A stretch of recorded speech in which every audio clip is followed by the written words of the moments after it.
اب جو بدماشی غنڈہ گردی سرعام ہوئی اس کا انکار تو ممکن نہیں ہے، تو یہ ڈیمانڈ تو بنتی ہے۔ تو تمام ریزلٹس تو تحریک انصاف کے حق میں ہیں، اس لیے الیکشن سے بھاگنا ضروری ہے۔ اور انصار عباسی مسلسل یہ کہہ رہے ہیں کہ اگر عمران خان آ گیا، یعنی اگر لوگ نکل آئے اور ووٹ تحریک انصاف کو پڑ گیا تو پھر کیا ہوگا، پھر بڑی خراب صورتحال ہے۔ یہی سہیل وڑیچ بھی بات کر رہے ہیں، جبکہ جاوید چودھری کہتا ہے کہ پاکستان ہی ختم ہو جائے گا اگر عمران خان آ گیا۔ یعنی جمہوریت کا بھاشن دینے والے صحافیوں نے اس وقت آئین شکنی کے لیے باقاعدہ چیف جسٹس کو اکسایا، اس طرح کی باتیں ہوئیں۔ اب حالات یہ ہیں کہ ان ساری کوششوں کے باوجود کل کاغذات نامزدگی ٹریبیونل کے ذریعے منظور ہوئے، شاہ محمود قریشی، فواد چودھری، بڑے بڑے نام الیکشن میں ان ہو گئے، تو اب خطرات اور بڑھ گئے ہیں، اس لیے ایک قرارداد منظور ہوئی۔ اب یہ قرارداد بڑی عجیب ہے۔ وہ ٹاؤٹ صحافی جو اس وقت کہہ رہے تھے جب خیبر پختونخوا اور پنجاب کے الیکشنز کے حوالے سے سپریم کورٹ آف پاکستان میں چیف جسٹس عمر عطا بندیال کی سربراہی میں فیصلے دیے، قاضی فائز عیسیٰ گروپ نے پوری سہولت کاری کی، چھرا گھونپا آئین اور قانون پر۔ اس وقت کوئی بینچ سے نکل رہا ہے، کوئی اختلافی نوٹ لکھ رہا تھا۔ اب قاضی صاحب نے الیکشن کو 8 فروری کو پتھر پر لکیر قرار دیا۔ صاف شفاف الیکشن میں ان کی کوئی دلچسپی نہیں ہے۔ تحریک انصاف کی ڈیمانڈ ہے کہ صاف شفاف الیکشن کروا لو، لیول پلینگ فیلڈ کچھ تو دو۔ اصل میں اس قرارداد کے پیچھے ہے کون، یہ کھل کر پتہ چل چکا ہے۔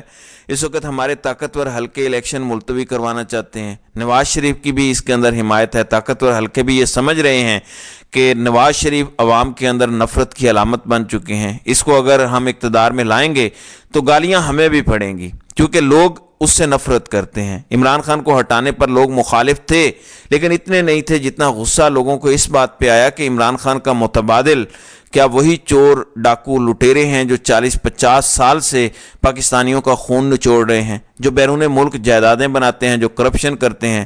ایک طرف آپ منی لانڈرنگ ختم کرنے کے کریڈٹ لیتے ہیں، گرے لسٹ سے نکالنے کے آپ کریڈٹ لیتے ہیں ہمارے طاقتور حلقے، اور دوسری طرف انہی لوگوں کو آپ ہمارے اوپر بٹھاتے ہیں۔ تو یہ صورتحال طاقتور حلقوں کے لیے بڑی مشکل ہے کہ اگر نواز شریف کو اقتدار ہم زبردستی دے دیں دھاندلا کر کے، تو ایک تو یہ ہمیں بھی کاٹے گا، اور دوسرا یہ کہ عوام کے اندر اس حوالے سے نفرت ہوگی، اور اس کی وجہ سے ہمارے اوپر بھی وہ نشتر، وہ تیر برسیں گے۔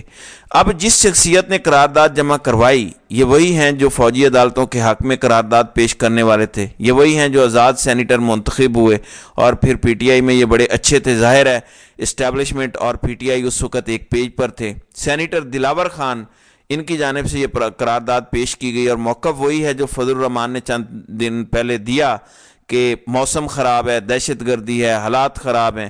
اب فضل الرحمان کو پتہ ہے کہ الیکشن جیتنا تو دور، چند سیٹیں نکالنا مشکل ہے، تو ان حالات کے اندر الیکشن سے بھاگنے کی یہ قرارداد ہے، اس کو سازش کہیں یا جو بھی کہیں۔ اب یہ تو قاضی صاحب نے فیصلہ کرنا ہے کہ یہ الیکشن سے بھاگنے کی سازش ہے۔ اب چونکہ پارلیمنٹ مقدم ہے تو یہ قاضی صاحب کے لیے بڑی مشکل صورتحال ہے۔ ایک طرف طاقتور حلقے ہیں، دوسری طرف پارلیمنٹ ہے جس کی توقیر پر قاضی صاحب لیکچر دیتے رہے، جبکہ مولانا فضل الرحمان اور محسن داوڑ پر حملے ہوئے۔ قرارداد میں کہا گیا کہ احمد ولی خان اور دیگر سیاسی جماعتوں پر بھی تھریٹس ہیں۔ الیکشن کے انعقاد کے لیے سازگار ماحول فراہم کیا جانا چاہیے۔ محکمہ صحت ایک بار پھر کرونا کے پھیلنے کا اندیہ دے رہا ہے۔ ان کا کہنا ہے کہ الیکشن مہم کو چلانے کے لیے مساوی حق دیا جائے، یعنی مساوی حق تو تحریک انصاف کو نہیں مل رہا، مگر ان کی کوئی بات نہیں کر رہا۔ الیکشن کمیشن 8 فروری کا الیکشن شیڈیول معطل کرے، قرارداد دوبارہ 2 بار منظور کی گئی۔ بہت سے لوگوں کی خواہش ہے، کسی کی خواہش پر ملک میں الیکشن نہیں ہوتے بلکہ آئین اور قانون کے مطابق الیکشن ہوتے ہیں۔ اب یہ قرارداد ہے، اب اس پر شاہ زیب خانزادہ اور حامد میر نے تبصرہ کیا ہے۔ وہ کہتے ہیں کہ حامد میر کہتے ہیں کہ قرارداد منظور ہونے سے کچھ دیر پہلے میں وہاں موجود تھا، کسی کو بھی اس حوالے سے نہیں پتا تھا کہ اس قسم کی کوئی قرارداد آنے والی ہے۔ قرارداد کی حمایت کرنے والے سارے سینیٹرز کہہ رہے تھے کہ سینٹ الیکشن ملتوی نہیں ہونے چاہیے، لیکن سینیٹر عفنان اللہ کہہ رہے تھے کہ مجھے لگ رہا ہے کہ کوئی سازش ہونے والی ہے۔ حامد میر نے بتایا کہ پرنس عمر بتا رہے تھے کہ ان کے کاغذات منظور ہو گئے اور وہ الیکشن کی تیاری کر رہے ہیں۔ منظور کاکڑ بھی کہہ رہے تھے کہ الیکشن کی تیاری شروع کر دی ہے، جبکہ اقلیت کے ایک رکن خاموش بیٹھے تھے۔ لیکن پھر اچانک چیئرمین سینٹ اوپر چلے گئے اور آنن فانن قرارداد پیش ہوئی اور اس میں صرف 14 لوگ تھے، جن میں سے 12 نے قرارداد کی حمایت کی، جبکہ عفنان اللہ نے قرارداد کی مخالفت کی۔ جن سینیٹرز نے قرارداد کی حمایت کی ان کا تعلق فاٹا اور بلوچستان سے ہے، اور یہ تمام سینیٹرز چھوٹی سیاسی جماعتوں سے تعلق رکھتے ہیں۔ جن لوگوں نے سینیٹر سے قرارداد منظور کروائی وہ اپنے لیے مسائل پیدا کر رہے ہیں۔ جنہوں نے بھی یہ قرارداد منظور کروائی اصل میں انہوں نے ایک سازش کی ہے، اور انہوں نے چیف جسٹس کے کان میں یہ بات ڈال دی ہے کہ آپ کے الفاظ پتھر پر لکیر نہیں ہیں۔ اگر الیکشن وقت پر نہ ہوئے تو پھر کون چیف جسٹس کے احکامات کو تسلیم کرے گا؟ جبکہ شاہ زیب خانزادہ کہتے ہیں کہ الیکشن ملتوی کرانے کی قرارداد اصل میں الیکشن ملتوی کرانے کی کسی کی خواہش اور سازش ہے، جس کی کوئی آئینی اور قانونی حیثیت نہیں ہے۔